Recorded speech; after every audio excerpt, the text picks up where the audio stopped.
Good morning to you all.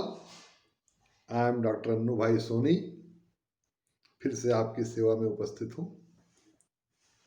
पिछले हमारी बैठक में, पिछली मुलाकात में हमने राइट टू फ्रीडम पर एक विस्तृत चर्चा की थी और उस पर हमारी बातचीत लगभग समाप्त हो गई थी।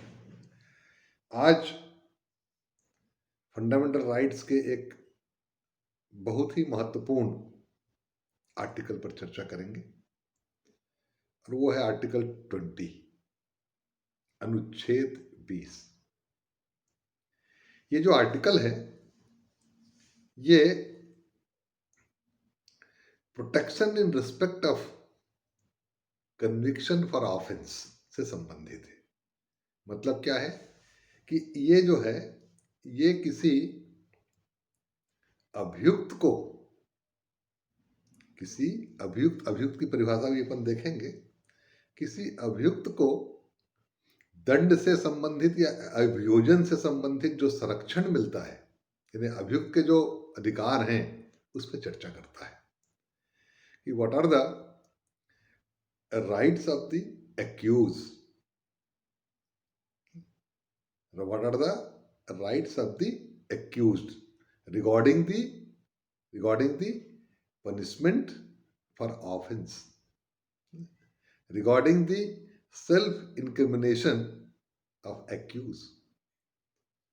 तो आर्टिकल जो 20 है उसका संबंध एक अभियुक्त की अधिकार से है, यानी वो किन परिस्थितियों में एक अभियुक्त को संरक्षण करने का प्रावधान करती है, संरक्षित करती है, इसके बारे में आवश्यक प्रावधान अनुच्छेद 20 में किए गए हैं। आर्टिकल 20 प्रोवाइड्स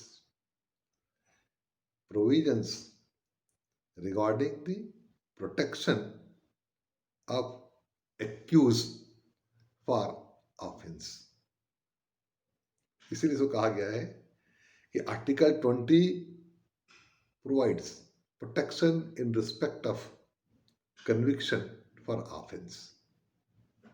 कुल मिलाकर के ये अभियुक्त को संरक्षित करती है, अभियुक्त का कुछ परिस्थितियों में, कुछ चीजों में संरक्षण करती है। इसका मतलब ये भी हुआ कि ये अधिकार एक ऐसे व्यक्ति के लिए नहीं है जो किसी मामले का अभियुक्त नहीं है। ये उन व्यक्तियों को संरक्षण का अधिकार देती है, उन व्यक्तियों को संरक्षित करती है, उनके लिए है जो किसी दांडिक मामले में अभियुक्त है। अभियुक्त का अर्थ ही होता है कि आप किसी आपराधिक मामले में विचाराधीन हैं। You are facing the criminal trial since you are accused. तो अभियुक्त की जो परिभाषा है उसमें वो प्रत्येक व्यक्ति शामिल है जिसके खिलाफ कोई क्रिमिनल ट्रायल चल रहा है या जिसके खिलाफ किसी मजिस्ट्रेट ने जांच का आदेश दिया है या जिसको किसी आपराधिक मामले में अभिरक्षा में ले लिया गया है, वो भी व्यक्ति अभियुक्त कहलाता है। यह अभियुक्त की थोड़ी सी विस्तृत परिभाषा है ना। जो दंडित हो गया, जो सिद्ध दोष हो गया, वो तो अभियुक्त रहा है ही है ना। लेकिन जो व्यक्ति विचाराधीन है, आरोपी है, वो अभियुक्त है। जिसके खिलाफ किसी सक्षम मजिस्ट्रेट ने, दंडाधिकारी ने जांच के आदेश दिए हैं, वो भी अभियुक्त है। या किसी को किसी सक्षम अधिकारी के द्वारा या पुलिस के द्वारा किसी आपराधिक मामले में अभिरक्षा में लिया गया है जांच के लिए, वो भी अभियुक्त की श्रेणी में आता है। तो ऐसे अभियुक्त को किस प्रकार का कानूनी या संवैधानिक संरक्षण प्राप्त है, किन परिस्थितियों में प्राप्त है, इसकी चर्चा अनुच्छेद 20 का जो सब क्लास है 1, 2 और 3 ये करती है। आर्टिकल 20 सब क्लास 1, आर्टिकल 20 सब क्लास 2 एंड आर्टिकल 20 सब class 3 provide the different kinds of the protection regarding the conviction, regarding the punishment, regarding the offense। अपराध के बारे में, उसके दंड के बारे में, है ना, अभियुक्त को जो संरक्षण प्रदान करती है, ये अनुच्छेद 20 में है। अब इसकी एक से एक एक करके इस पर चर्चा करते हैं। जो आर्टिकल 20 है, उसका जो सब क्लास 1 है, उसके अंतर्गत जिस संरक्षण की बात कही गई है, जिस संरक्षण की बात कही गई है, उसे हम एक विशिष्ट अर्थ में कहते हैं ex post facto law, prohibition और protection against the ex post facto law. इसका क्या मतलब होता है? एक्स पोस्ट फैक्टो लॉ जो है, अंग्रेजी विधि का एक लैटिन का सूत्र है, और उसका मतलब होता है कोई ऐसा कानून, खास करके आपराधिक कानून, जो भूतलक्षी प्रभाव रखता है ना, जो रेट्रोस्पेक्टिव इफेक्ट रखता है, उसको हम बोलते हैं ex post facto law. criminal law or law of crime or any kind of the law which is connected with the crime having retrospective effect। आपराधिक कानून जो भूतलक्षी प्रभाव रखता है, भूतलक्षी मतलब भूतकाल की ओर देखने वाला, भूतकाल को लक्षित करने वाला, है ना। तो एक्स पोस्ट फैक्टो लॉ का मतलब होता है कि ऐसा कानून जो भूतलक्षी प्रभाव रखता है, खास करके आपराधिक कानून जो भूतलक्षी प्रभाव रखता है, ऐसे कानून के विरुद्ध अभियुक्त को संरक्षण प्रदान किया गया है। अब पहले समझे कि भूतलक्षी कानून क्या है और किस प्रकार से एक अभियुक्त को ऐसे कानून के विरुद्ध संरक्षण की आवश्यकता होती है। तो भूतलक्षी कानून का मतलब होता है कि ऐसा कानून जो भूतकाल में हुए कार्य को भी प्रभावित करता है, या कार्य को भी जो है वो उसके ऊपर कोई क्रिमिनल लायबिलिटी इंपोज करता है। जैसे आपने 2015 में आपने कोई काम किया और वो कार्य उस समय किसी भी कानून के अंतर्गत दंडनीय नहीं था, नहीं वो अपराध घोषित किया गया था।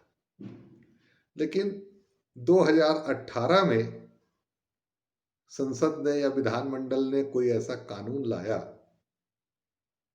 जो उस प्रकार के कार्य को अपराध घोषित करता है और दंड की व्यवस्था करता है।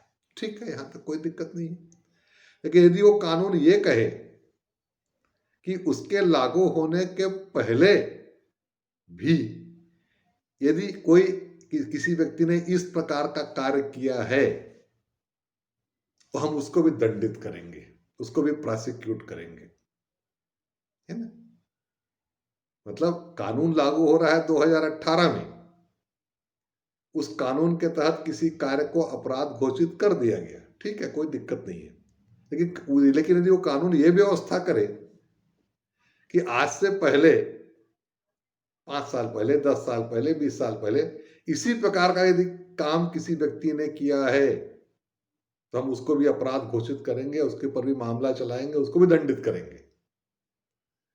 तब तो आपको लगेगा कि ये कानून ठीक ठाक नहीं है, क्योंकि ये भूतकाल में किए गए कार्य को भी दंडनीय बनाती है, अपराध घोषित करती है, जो उस समय अपराध नहीं थे जब वो किए गए।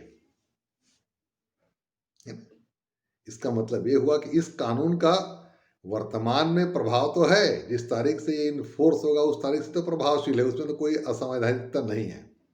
There is no unconstitutionality regarding the enforcement of such criminal law. लेकिन उसका जो रेट्रोस्पेक्टिव इफेक्ट है, जो भूतलक्षी प्रभाव है, वो कहीं से भी औचित्यपूर्ण नहीं है कि भाई आज की तारीख में आपने कानून बनाया और उस कानून का कोई उल्लंघन करेगा और उसको उसको आप अपराध मानते हैं और उसके लिए दंड की व्यवस्था करते हैं, वो ठीक है, उसमें कोई ऐतराज नहीं है। लेकिन उसी प्रकार का काम आज से साल भर पहले, एक दिन पहले, ठीक उसके पहले कह दें अपराध नहीं था, तो उस पर भी आपका क्षेत्राधिकार कैसे लागू होगा? उसको भी आप किस प्रकार से दंडनीय बनाएंगे? वो उस समय के कानून के हिसाब से अपराध नहीं था, या उस समय उसको अपराध घोषित नहीं किया गया था, तो उस प्रकार के काम को किसी व्यक्ति ने किया तो उसको अपराधी नहीं माना गया था। तो आज आप कानून बना करके उसको अपराधी कैसे घोषित करेंगे? कैसे उसको कन्विक्ट करेंगे? कैसे उसको प्रोसिक्यूट करेंगे? और यदि आप ऐसा करना चाहते हैं, यदि ऐसा करते हैं, ये तो पूरी तरह से असंवैधानिक है ना? इसको बोलते हैं एक्स पोस्ट फैक्टो लॉ, है ना? क्रिमिनल लॉ या लॉ ऑफ क्राइम और any law having retrospective effect, इसी के बारे में यह धारा प्रावधान करती है, अनुच्छेद प्रावधान करती है कि no person shall be punished or convicted for any offence except for the violation of any law in force at the time of the commission of such act charged as offense, nor be subjected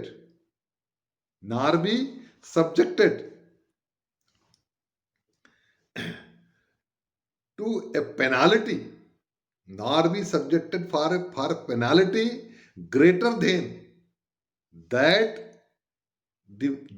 might have been inflicted under the law in force at the time of commission of such act.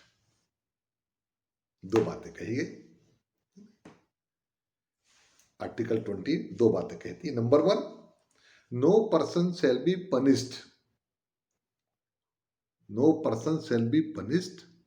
except for the violation of such law which is in force at the time of commission of such act which is charged as a offense.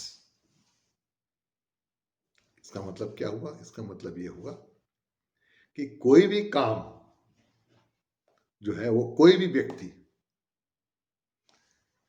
ऐसे कार्य के लिए ही दंडित किया जाएगा जो प्रचलित कानून के विरुद्ध में है या प्रचलित कानून का उल्लंघन करता है।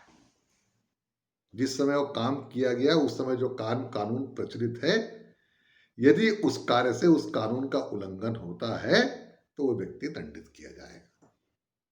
इसका मतलब ये हुआ कि जिस समय वो कानून प्रचलित नहीं था, उस समय के किए गए जो कार्य हैं उसके लिए इस कानून के तहत उसको दंडित नहीं किया जाएगा।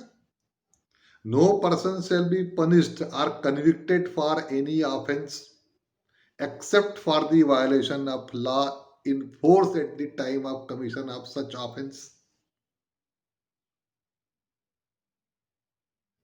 मतलब वर्तमान में जो कानून प्रचलित है, आपराधिक कानून, उसके तहत यदि किसी व्यक्ति का कार्य अपराध की श्रेणी में आता है तभी उसको दंडित किया जाएगा।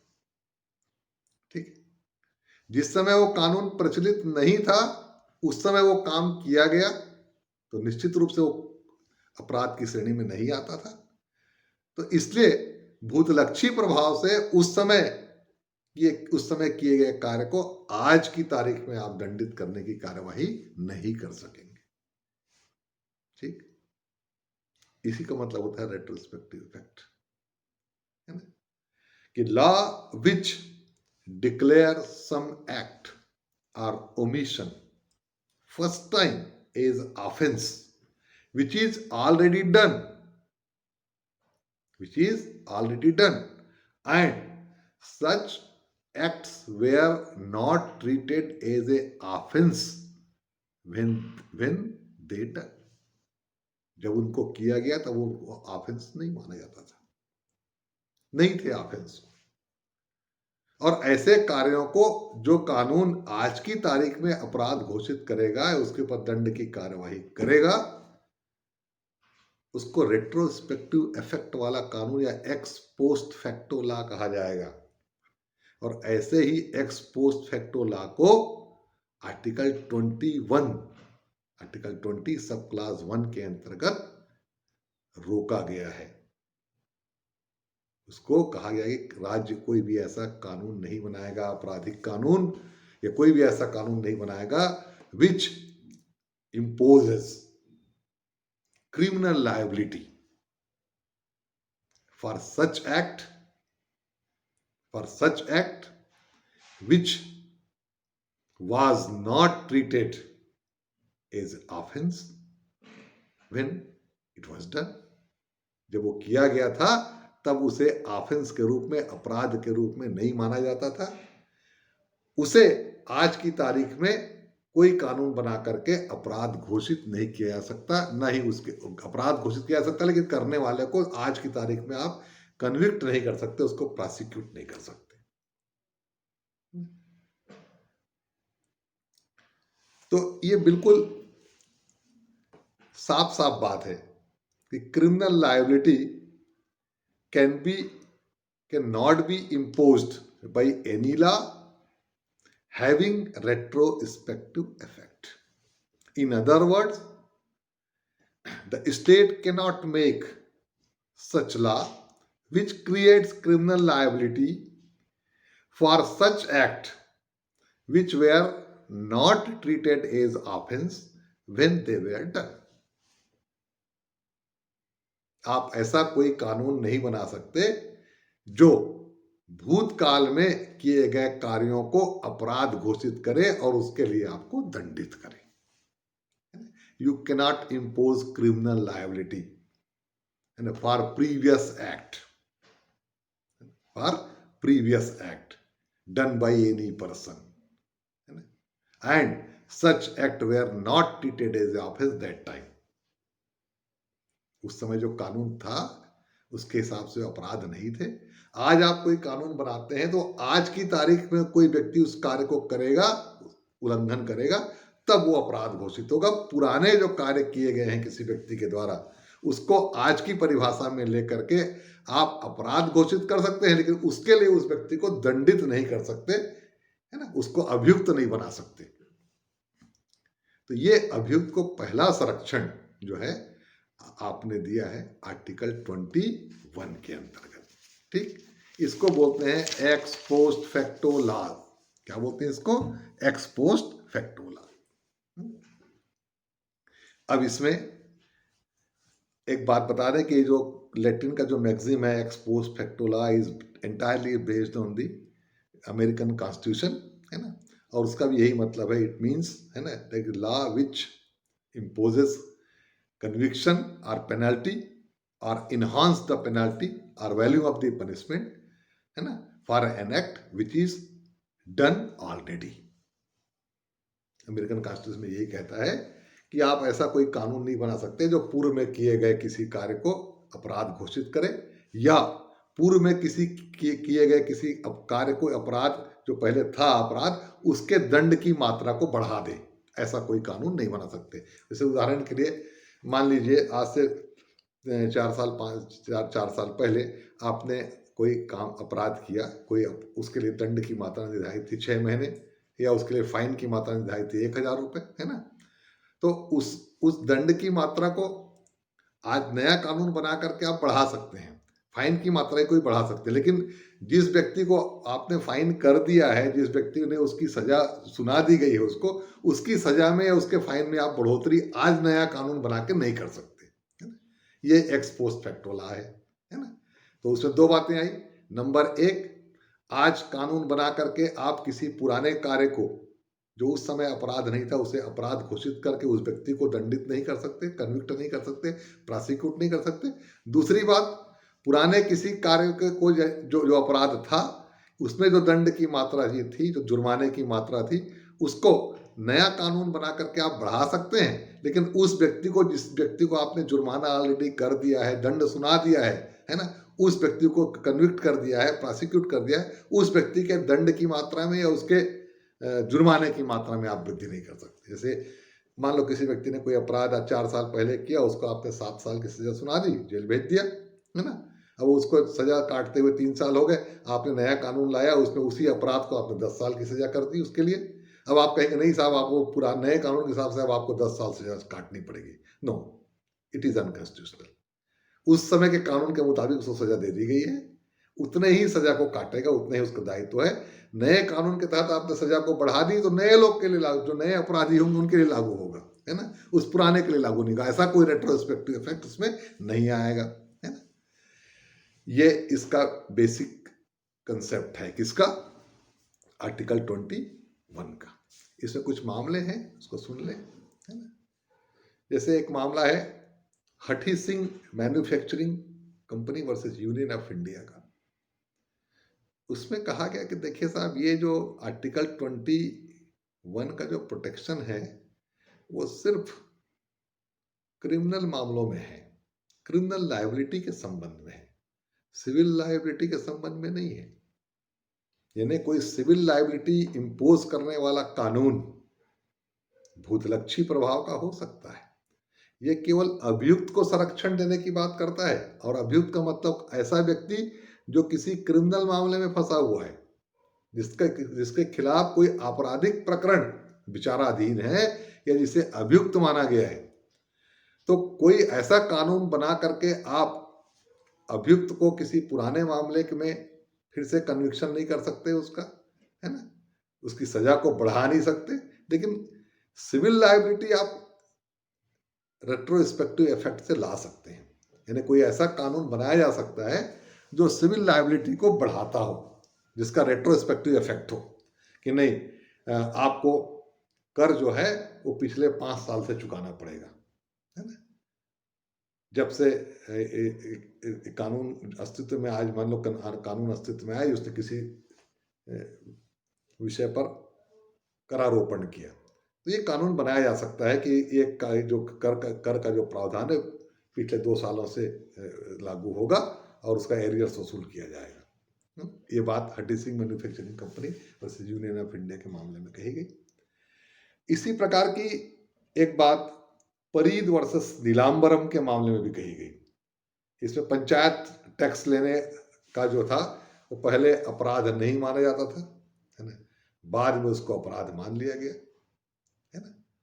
पहले जो पंचायत कर जो था उसको चुकाना जो था वो अपराध नहीं था, लेकिन बाद के कानून में लाया कि पंचायत का जो टैक्स है उसको नहीं चुकाएगा, उसके ऊपर कार्रवाई की जाएगी, है ना? उसको रॉन्गफुल एक्ट माना जाएगा। तो इसके मामले में कहा गया कि ये जो है इसका रेट्रोस्पेक्टिव इफेक्ट तो होगा। क्यों होगा? क्योंकि ये एक प्रकार का टैक्सेशन का मामला है ना? एक प्रकार का टैक्सेशन का मामला है, टैक्स का मामला है, इसलिए इस पर इसकी जो सिविल लायबिलिटी है वो सिविल लायबिलिटी तो रेट्रोस्पेक्टिव इफेक्ट से हो सकती है। उसी प्रकार से आपको एक और बढ़िया इसका उदाहरण बताता हूं मैं। एक राव शिव बहादुर वर्सेस विंध्य स्टेट का मामला है। Rao Bahadur versus state of Vindhya का मामला।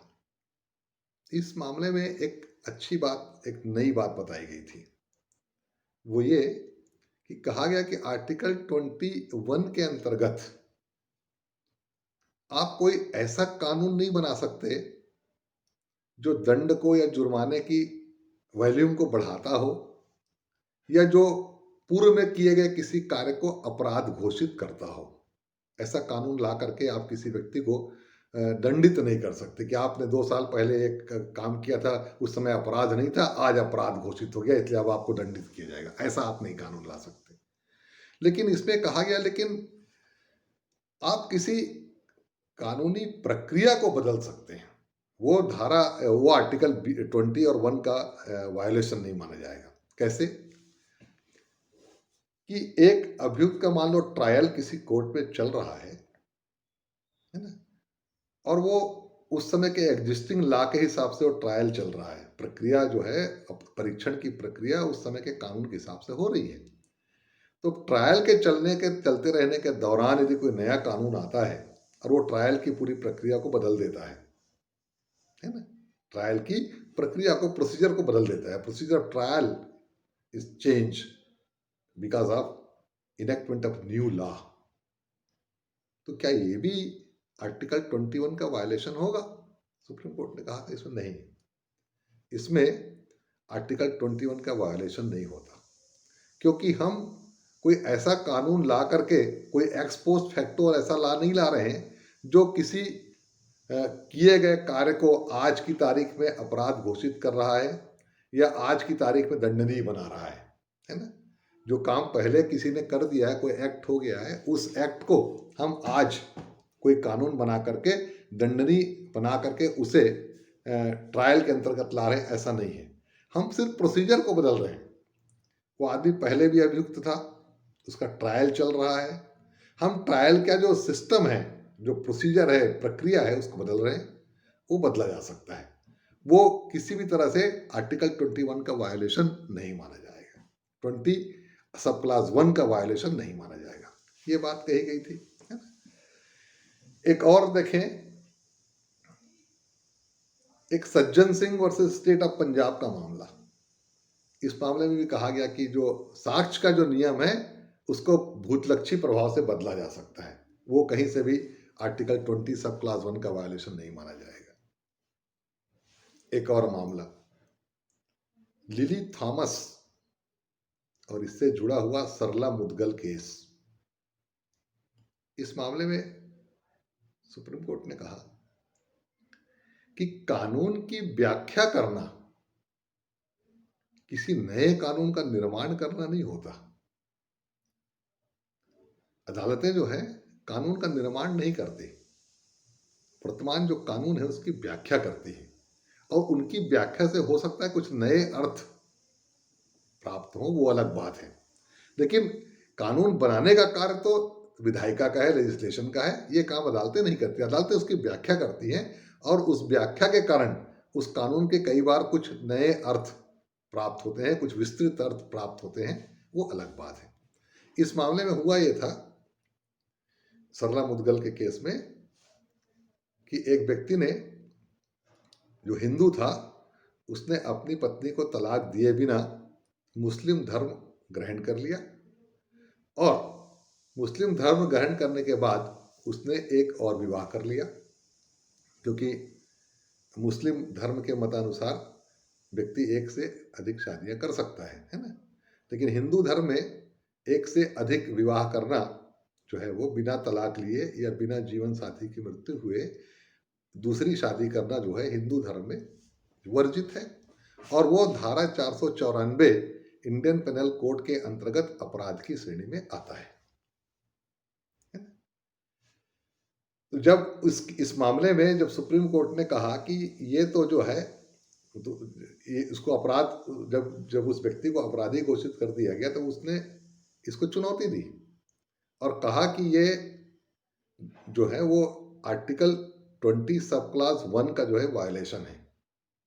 तो क्यों वायलेशन है? तो उन्होंने कहा कि जो 494 की जो नई व्याख्या प्रस्तुत की गई है उसके हिसाब से ये मुझे खतरे में डाल रहा है। तो अदालत ने कहा कि हमारा काम नई व्याख्या प्रस्तुत करना है, और नई व्याख्या प्रस्तुत करने का मतलब नया कानून बनाना नहीं है। आर्टिकल जो 20 सब क्लास 1 है वो स्टेट को इस प्रकार का रेट्रोस्पेक्टिव इफेक्ट वाला नया कानून बनाने से रोकती है।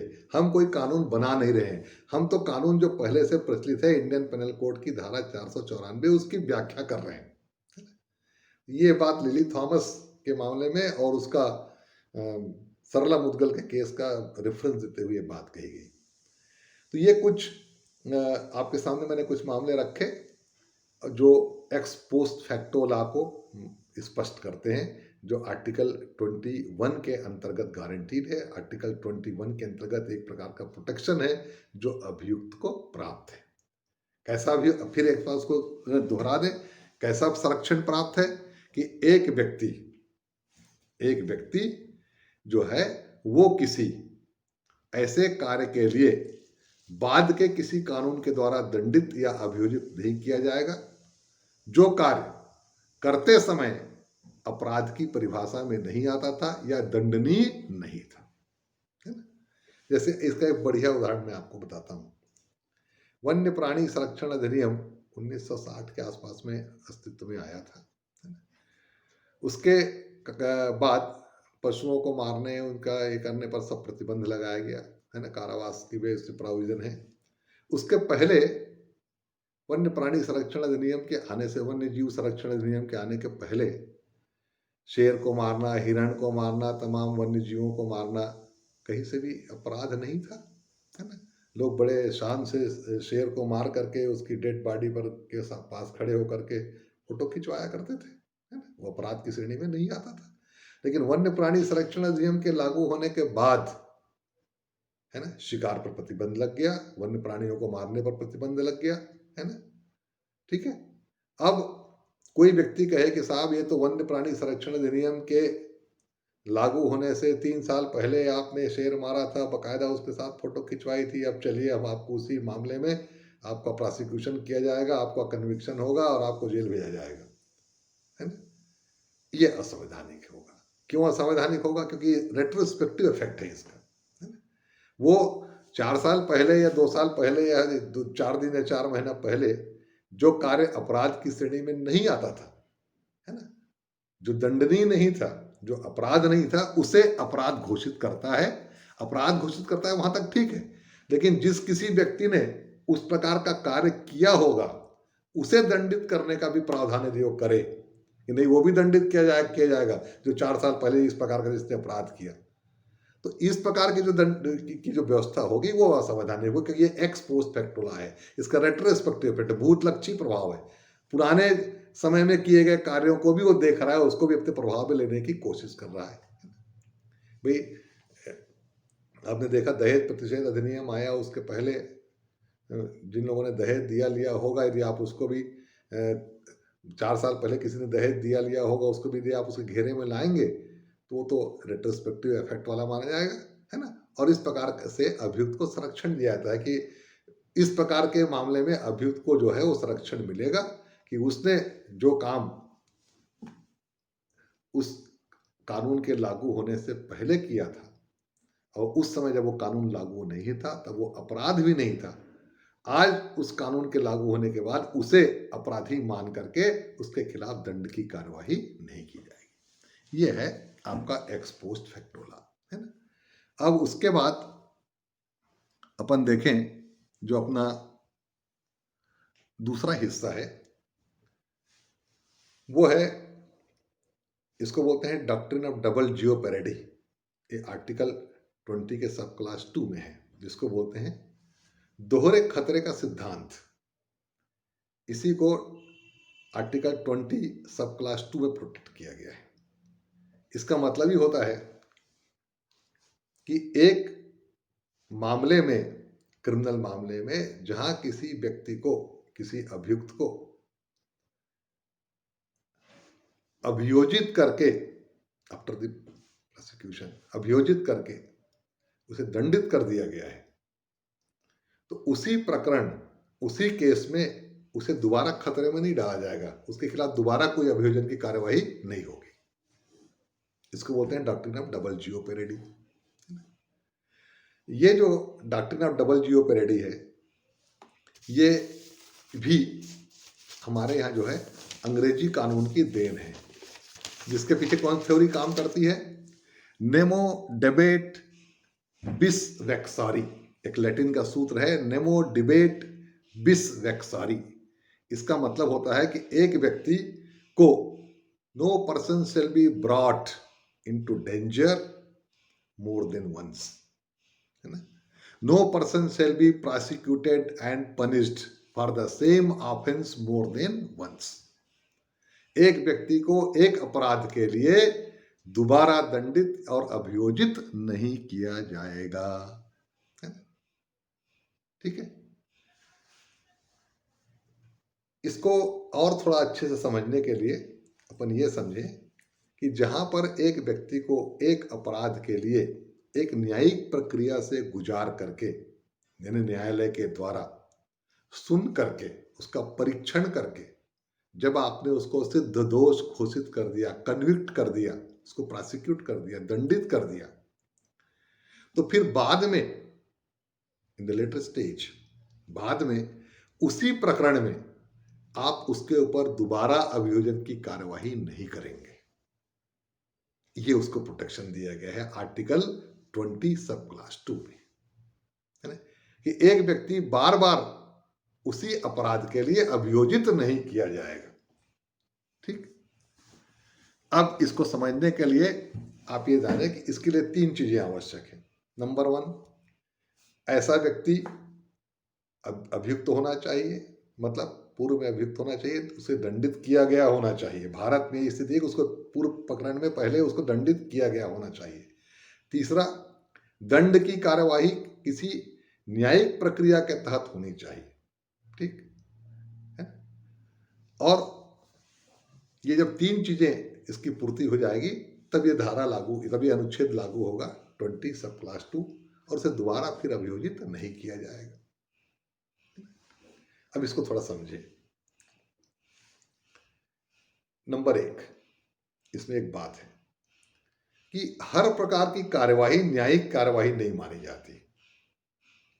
जैसे मान लो मेरे खिलाफ कोई आरोप लगा अनुशासनहीनता का या लापरवाही का या मिसमैनेजमेंट का या मिसकंडक्ट का, और एक डिपार्टमेंटल इंक्वायरी शुरू की गई मेरे खिलाफ, और उस डिपार्टमेंटल इंक्वायरी के फलस्वरूप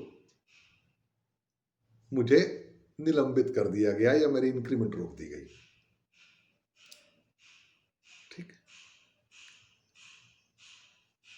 तो मेरे साथ जो डिपार्टमेंटल इंक्वायरी की गई, निलंबित किया गया, इंक्रीमेंट रोक दिया गया, ये न्यायिक कार्यवाही नहीं है, ये विभागीय कार्यवाही है। यहां पर ये आर्टिकल 20 सब क्लास 2 लागू नहीं होता। मतलब ये कि लेटर स्टेज पर मेरे खिलाफ उसी प्रकरण में दोबारा कार्यवाही हो सकती है। यहां पर ये नहीं कहा जाएगा कि भाई आप मेरे को तो पहले आप एक बार दंडित कर चुके, अब दोबारा क्यों कर रहे हैं। पहले जो कुछ भी कार्यवाही हुई डिपार्टमेंटल कार्यवाही है, अनुशासनिक कार्यवाही है, ये न्यायिक कार्यवाही नहीं। ठीक, इसको और ऐसे समझें, एक मामला था मकबूल Hussain versus state of Bombay का। इसका मकबूल Hussain versus state of Bombay का। इसमें ये जो प्रकरण में एक व्यक्ति जो था, जो इसमें मामले में पक्षकार है ना, अभियुक्त कहिए उसे सी कस्टम एक्ट के अंतर्गत गिरफ्तार किया गया, मैंने हिरासत पे लिया गया, और उसके पास जो सोना था उसको जब्त किया गया है विधि अनुरूप न होने के कारण। ठीक, बाद में उसके खिलाफ फेमा के अंतर्गत कार्यवाही की गई, फॉरेन एक्सचेंज मैनेजमेंट एक्ट के अंतर्गत कार्यवाही की गई। तब उसने इसको चुनौती दी और कहा कि साहब मेरे ऊपर पहले कार्रवाई हो चुकी है ना, कस्टम ऑफिसर्स ने मेरे सोने को जब्त कर ही लिया है ना, तो अब फिर मेरे ऊपर दोबारा आप कार्यवाही कर रहे हैं फॉरेन एक्सचेंज मैनेजमेंट एक्ट के अंतर्गत, ये तो गलत है। यहाँ तो मुझको कॉन्स्टिट्यूशनल प्रोटेक्शन मिलना चाहिए, क्योंकि मेरे खिलाफ दोबारा कार्यवाही नहीं हो सकती, मुझको दोबारा प्रोसिक्यूट नहीं किया सकता। कोर्ट ने कहा नहीं, सी कस्टम एक्ट के अंतर्गत जो सोना जब्ती कार्रवाई हुई है वो कोई न्यायिक कार्रवाई नहीं है, वो कोई जुडिशियल फोरम नहीं है ना, वो कस्टम ऑफिसर द्वारा की गई कार्रवाई, एक प्रक्रियात्मक कार्रवाई है। अभी जो कार्रवाई फेमा के अंतर्गत हो रही है उसको उस कारण से नहीं रोका जा सकता। इसका मतलब है कि इस आर्टिकल 20 सब क्लास 2 का प्रोटेक्शन आपको तभी मिलेगा जब आपके ऊपर किसी अपराध के लिए न्यायालय में मामला चला हो या किसी जुडिशियल फोरम में मामला चला हो, और वहां बकायदा आपको प्रोसिक्यूट करने के बाद आपको दंडित किया गया हो, है ना, तब ये आर्टिकल 20 सब क्लास 2 के अंतर्गत आपको प्रोटेक्शन मिलेगा कि अब आपके ऊपर दोबारा उसी प्रकरण में कोई कार्यवाही नहीं होगी। ठीक, एक अभी हाल का 2017 का जो मामला है उसको भी सुन लीजिए, झारखंड स्टेट वर्सेस लालू प्रसाद यादव को, उसमें भी यही बात कही गई कि इस आर्टिकल 20 सब क्लास 2 का जो उद्देश्य है वो अभियुक्त को पश्चातवर्ती कठिनाइयों से बचाना है, पश्चातवर्ती जो अभियोजन का जो खतरा होता है उससे उसको संरक्षण देना है। ठीक, तो इसमें आपने देखा एक मकबूल सेन का मामला और एक डिपार्टमेंटल इंक्वायरी वाला मामला मैंने बताया आपको। एक और भी मामला है जिसमें सूबा सिंह वर्सेस देवेंद्र कौर का मामला। इसमें सूबा सिंह के ऊपर 304 के अंतर्गत कार्यवाही हुई थी। इंडियन पेनल कोड की धारा 304 के अंतर्गत उसको दंडित किया गया था। तो उसकी जो पत्नी थी उसने मुआवजे की भी मांग की, प्रतिकर की। तो सूबा सिंह का कहना था कि उसको ऑलरेडी दंड मिल चुका है, पहले ही दंडित हो गया उस काम के लिए, अब प्रतिकर की बात क्यों कही जा रही थी। अदालत ने कहा कि जो प्रतिकर की कार्यवाही है वो दांडिक कार्यवाही नहीं है ना, वो दांडिक कार्यवाही नहीं है, इसलिए वो उसके खिलाफ चलाई जा सकती है। पहले वो दंडित हो गया ठीक है, लेकिन जो प्रतिकर की कार्यवाही की गई है, रिकवरी की, कंपनसेशन की कार्यवाही जो की गई है, it is not a criminal proceeding. तो इस तरह से आप देखें तो ये जो दोहरे खतरे का सिद्धांत है, डॉक्ट्रिन ऑफ डबल जियोपेरेडी, इसका एक ही मतलब है कि एक व्यक्ति को या अभियुक्त को, जो जिसको सजा हो चुकी है, जो दंडित किया जा चुका है, उसको उसी प्रकरण में दोबारा खतरे में न डाला जाए। ठीक, भारत में और में ये जो है, इसके लिए जरूरी है कि पिछले मामले में एक बार वो दंडित किया जा चुका हो। जबकि अमेरिका में कहा गया है कि नहीं, यदि वो अभियोजित भी किया गया हो, चाहे वो दंडित किया गया हो, चाहे वो ना किया गया हो, चाहे वो छूट गया हो, तब भी उसको इस प्रोटेक्शन का लाभ मिलेगा। जबकि भारत में ऐसा नहीं है। भारत में इस प्रोटेक्शन का लाभ लेने के लिए आपको साबित करना पड़ेगा कि पिछले प्रकरण में इसी मामले में आप दंडित किए जा चुके हैं, तब जाकर के आपको इसका लाभ मिलेगा। तो ये आर्टिकल 20 का सब क्लास 2 है। अब आगे चलें, जो इसका आखिरी हिस्सा है वो आर्टिकल 20 सब क्लास 3, कि किसी भी व्यक्ति को अपने ही मामले में, अपने ही प्रकरण में गवाही देने के लिए विवश नहीं किया जाएगा। No person who is accused of any case shall be compelled to be witness in his own case against himself. No person who is accused of any criminal case, shall be compelled to be witness against himself. मैं किसी मामले का अभियुक्त हूं तो मुझे अपने ही खिलाफ गवाही देने के लिए विवश नहीं किया जाएगा। विवश नहीं किया जाएगा मतलब यदि मैं स्वेच्छा से दे रहा हूं तो कोई दिक्कत नहीं, मुझे विवश नहीं किया जाएगा, है ना भाई। जैसे इसमें एक बात यह है कि एक बार यदि आप अभियुक्त की श्रेणी में आ जाते हैं तो कुछ चीजें ऐसी होती है जिसके मामले में आपको बयान देना होता है। कई बार वो अभियुक्त के हित में भी होता है।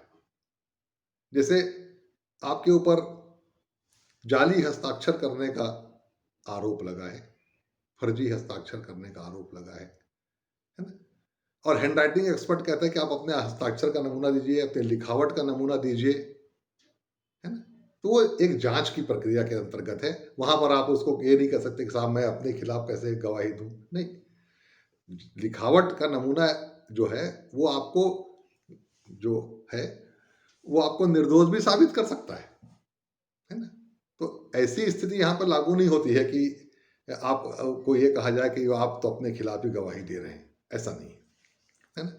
लेकिन एक व्यक्ति जो अभियुक्त के रूप में न्यायालय के सामने है, उसको ना तो मौखिक साक्ष्य देने के लिए, न दस्तावेजी साक्ष्य देने के लिए, न अंगुली चिन्ह देने के लिए, ये सारी चीजों को पहले शामिल कर लिया गया था कि इन सब चीजों के लिए उसको विवश नहीं किया जा सकता, है ना। एक मामला हुआ जिसको कहते हैं कि Bala Saheb Deshmukh versus state of Maharashtra. इस मामले में कोर्ट ने कहा कि आर्टिकल 20 सब क्लास 3 के लागू होने की पहली शर्त है कि इस अनुच्छेद के अंतर्गत संरक्षण मांगने वाले व्यक्ति को पहले ये इस्टेब्लिश करना पड़ेगा कि उसको जब वो अभियुक्त के रूप में था तभी उसे विवश किया गया, मतलब उसका स्टेटस एक्यूज के रूप में होना चाहिए, है ना। यदि उसको सिंपल पूछताछ के लिए बुलाया गया है, कुछ बयान देने के लिए बुलाया गया, इसका यह अर्थ नहीं होता कि वो अभियुक्त है। हाँ, यदि कहीं उसको अभिरक्षा में ले लिया गया है तो फिर वो अभियुक्त की श्रेणी में आ जाएगा। इस मामले में यही कहा गया कि इस संरक्षण की पहली शर्त है कि संरक्षण मांगने वाले को अभियुक्त होना चाहिए। दूसरा, उसे अपने ही विरुद्ध साक्ष्य देने के लिए विवश किया जाना चाहिए। यदि तो अपने बारे में, चाहे वो राइटिंग में मांगा जाए उससे, चाहे ओरल मांगा जाए, है ना, ठीक है, उसे साक्ष्य देने के लिए विवश किया जाना चाहिए। तो इस आर्टिकल का उसे संरक्षण मिलेगा। नंदिनी सतपथी वर्सेस पीएल दानी के मामले में भी यही कहा गया। नंदिनी सतपथी उड़ीसा की चीफ मिनिस्टर थी, उनके ऊपर कुछ आरोप थे, तो उसके लिए उनको पूछताछ के लिए बुलाया गया और कहा गया कि आप ये सब लिख करके दीजिए। तब उन्होंने इस अनुच्छेद के अंतर्गत संरक्षण की मांग की। कोर्ट ने उसको स्वीकार किया और कहा कि हाँ, वो इस प्रकार से उनको संरक्षण इस आर्टिकल 23 के अंतर्गत प्राप्त है। एमपी शर्मा वर्सेस सतीश चंद्र के मामले में थोड़ा इसमें यह बात उठी थी कि आखिर एक अभियुक्त से को हम कह रहे हैं कि हम आपको कि आप अपने विरुद्ध साक्ष्य दें, उसमें उस साक्ष्य देने में क्या क्या शामिल है, टू बी विटनेस लाइन में क्या क्या शामिल है। उसमें कहा गया कि मौखिक साक्ष्य देना, दस्तावेजी साक्ष्य देना, अंगुली चिन्ह देना, है ना, ये सब चीजें शामिल हैं उसमें, है ना, हैंड राइटिंग का नमूना देना, है ना, ये सब चीजें उसमें शामिल हैं। लेकिन बाद में स्टेट ऑफ बॉम्बे वर्सेस काठी कालू ओगड़े के मामले में इसमें संकुचित रूप अपनाया गया और कहा गया कि ये इसमें सारी चीजें शामिल नहीं होंगी विटनेस बनने में। इसमें सिर्फ वही शामिल होंगी जो एक अभियुक्त या एक साक्षी अपने निजी ज्ञान से के आधार पर व्यक्त करता है। बस इसी को संरक्षण मिलेगा कि उसे अपने निजी ज्ञान के आधार पर अपने ही विरुद्ध कुछ कहने के लिए विवश नहीं किया जाएगा, है ना। उसके हैंड राइटिंग एक्सपर्ट उसकी जरूरत है तो उसका अंगुली चिन्ह लिया जा सकता है, वो सब चीजें इसमें शामिल नहीं होंगी। एक बात, Mrs R versus Mr X, Mrs Z versus Mr X के मामले में एक बात उठी थी। Mrs Z and Mr X का एक मामला था कि भाई डीएनए टेस्ट जो है, डीएनए टेस्ट करने के लिए यदि कुछ नमूना स्पेसिमेन लिया जाता है तो क्या ये माना जाएगा कि ये अभियुक्त को अपने ही विरुद्ध साक्ष्य के लिए विवश किया जा रहा है, साक्ष्य देने के लिए। कोर्ट ने कहा ऐसा कुछ नहीं है। डीएनए टेस्ट लेने से वो व्यक्ति जो है अपने ही विरुद्ध साक्ष्य दे रहा है, ऐसा नहीं माना जा सकता, है ना। तो ये कुछ बातें थी जो आर्टिकल 20 के सब क्लास 1, 2 और 3 में बताई गई। क्लास 1 में है एक्स पोस्ट फैक्टो लॉ, सब क्लास 2 में है डॉक्ट्रिन ऑफ डबल जियोपेरिडी और सब क्लास 3 में है प्रोटेक्शन अगेंस्ट सेल्फ इंक्रिमिनेशन, अपने ही विरुद्ध साक्ष्य देने के लिए विवश किए जाने के विरुद्ध संरक्षण। ये तीनों प्रकार के जो संरक्षण हैं वो एक अभियुक्त को प्राप्त है ना। तो ये एक मूलभूत अधिकारों में एक बहुत महत्वपूर्ण आर्टिकल है जिसका संबंध अपराधी या अभियुक्त व्यक्ति के अधिकारों के संरक्षण से है। इसके बाद की जो हमारी मुलाकात होगी उसमें हम चर्चा शुरू करेंगे very important article in respect of the fundamental rights, the right article 21, right to life and liberty, personal liberty. Thank you so much.